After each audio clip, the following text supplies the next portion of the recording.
What destroyed Britain? What collapsed the Soviet Union? Is quietly shaping your financial future right now. Watch till the end. To understand how Britain fell, you have to forget the image of sudden collapse. Britain didn't lose its empire overnight. It bled slowly, financially, economically, and structurally.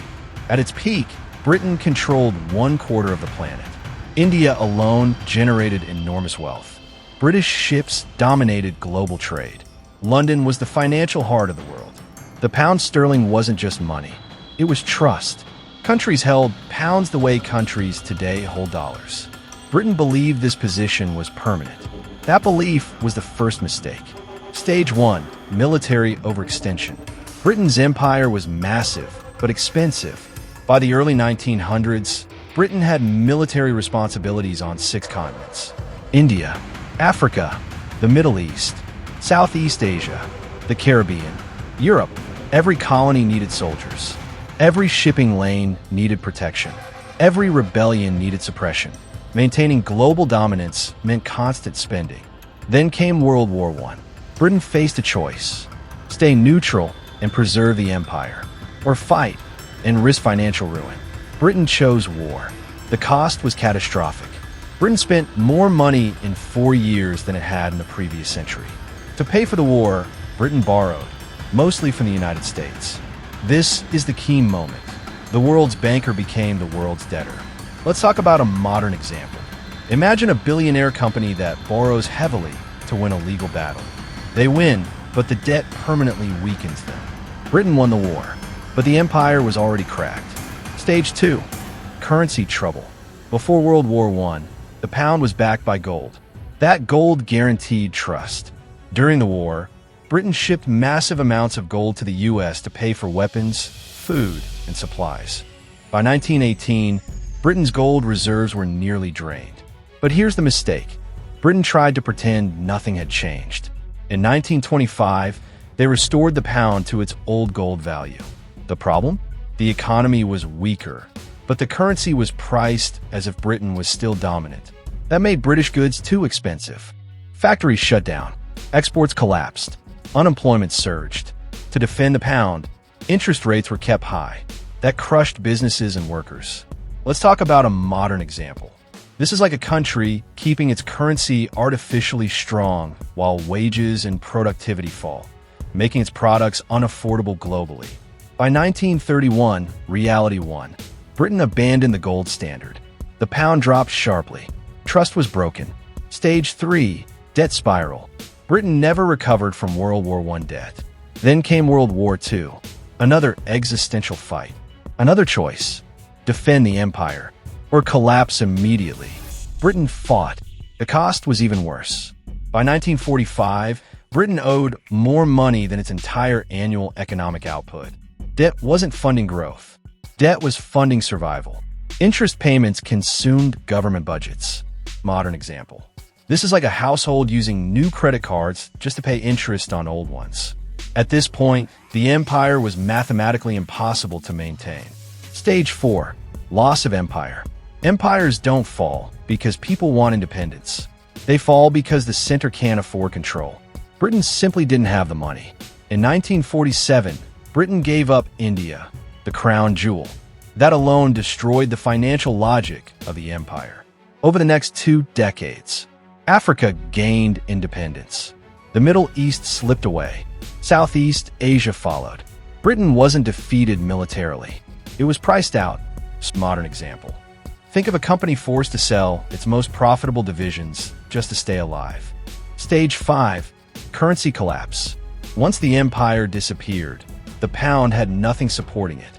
No colonies, no trade dominance, no financial supremacy. The pound steadily declined. It went from the world's reserve currency to just another regional currency. Britain still had influence, still had history, still had prestige, but the economic reality had changed permanently. An example: a former tech giant that still exists, but no longer sets the rules. The final lesson: Britain didn't collapse suddenly. It collapsed because military commitments exceeded economic capacity. Currency strength was defended beyond reality. Debt replaced productivity. An empire became unaffordable. Britain survived, but it never returned to the top. That is what imperial decline really looks like. Not chaos, not invasion, just math, slowly catching up. Soviet Union collapse, detailed explained version. The Soviet Union collapse without war, deep explanation. Let's slow this down and really understand how a superpower collapsed without a single enemy army marching into Moscow. This wasn't sudden madness. It was pressure building quietly, year after year, until the system snapped. Stage 1. Military overextension. On paper, the Soviet Union looked terrifying. The largest army on Earth. Thousands of nuclear weapons. Tanks, missiles, submarines everywhere. Military presence across Eastern Europe, Asia, Africa, and the Middle East. But here's the hidden problem. The Soviet economy was much smaller than America's.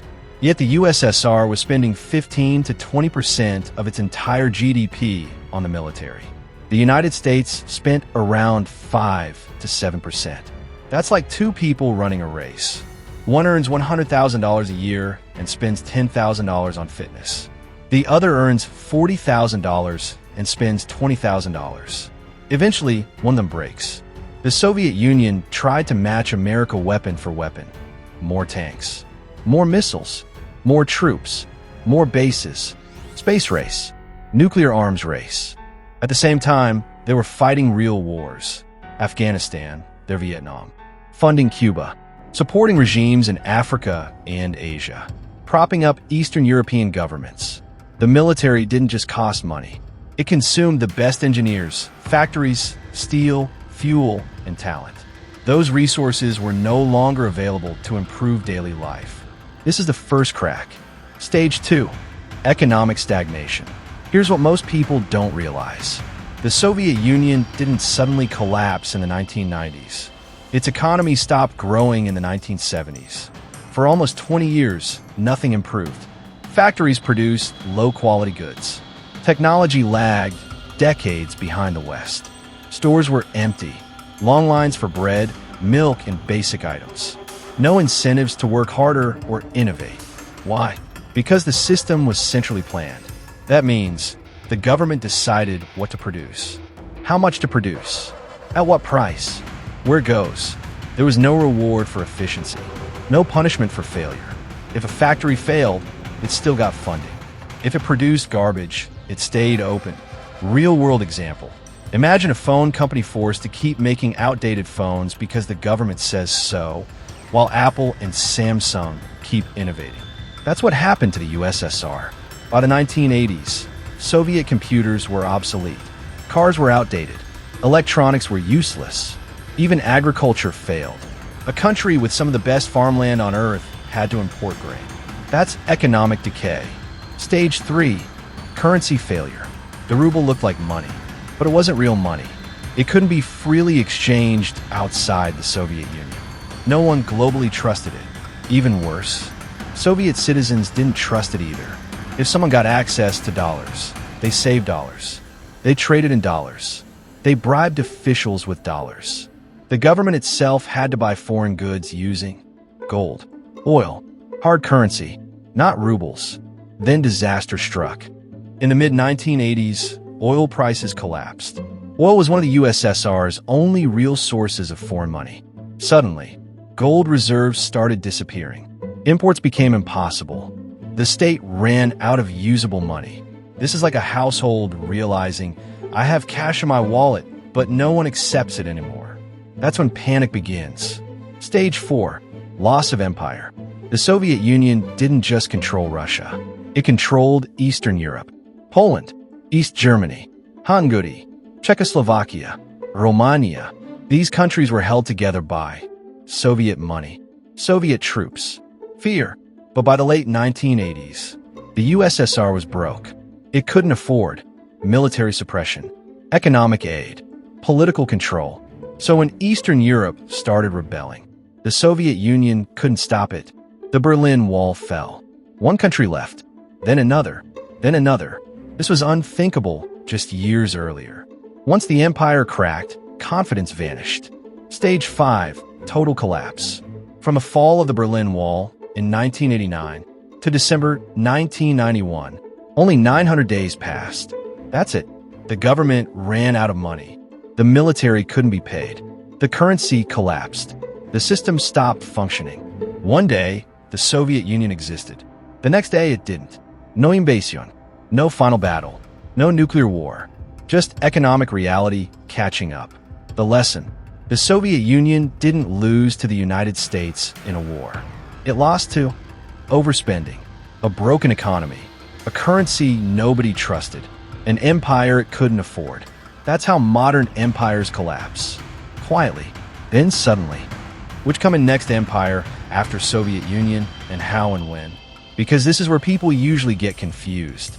No empire replaced the Soviet Union in the old imperial sense. What came next was a different kind of empire. Who came after the Soviet Union? The United States became the sole global superpower after 1991, but not as a classic empire with colonies. This was part 2. In part 3, I'll show how America became the next global power, not through colonies or conquest, but through money, systems, and influence. Subscribe so you don't miss it.